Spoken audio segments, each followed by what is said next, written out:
start? I am. All right. So what would you say were the key life experiences that have formed you to who you are today? From a professional standpoint, I'd say there's probably two or three. One was when I was a little kid, probably in primary or middle school. On career day, an individual came and talked about being an architect. Way after the fact, when I was much older, I realized he was not an architect, he was a home builder. And then one of my first projects out of university was something that was impactful because I got to work on it during the day and also go down to site and walk it as they were constructing it. So that was a real kind of leg up to understanding architecture as it got implemented. And then I think ultimately the 7 years I spent overseas working internationally was very informative from all kinds of perspectives, from high-level master planning, business development, and a whole host of different things in the practice. How did you become more passionate or involved in architecture? So that goes back to that home builder that I thought was an architect. From that day forward, I think I have always said when people ask, what do you want to be when you grow up, was an architect. So I repeated it enough to myself that I just decided that was how it was going to be. And what are the core values that reflect in your practice? I think I'm always trying to have, create a positive experience for folks who experience the architecture, and maybe more so improve the lives and the culture around it. It's one of the reasons I focus primarily on higher education design to hopefully help folks improve their position in life as they go forward.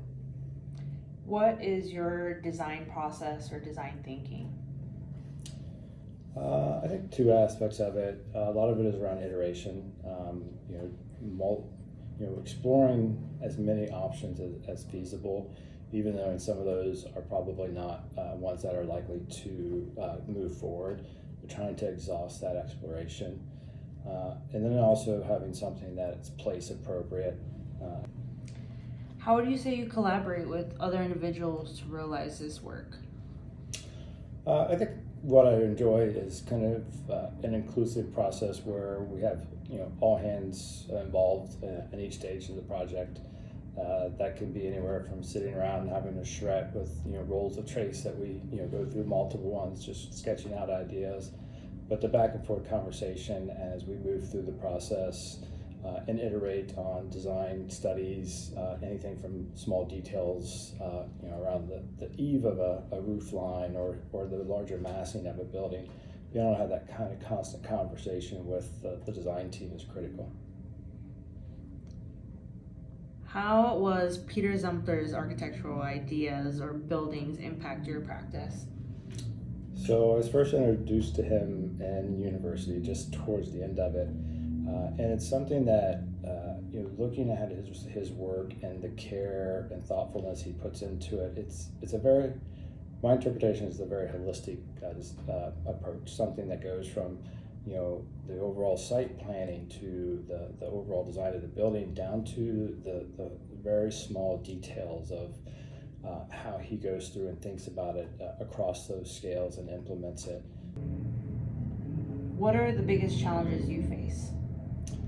I'd say time, probably, and time in the aspect that there's so many avenues to explore and so many things that can inform the work that we do. Just trying to, take in all of that information or explore paths that may not be familiar with.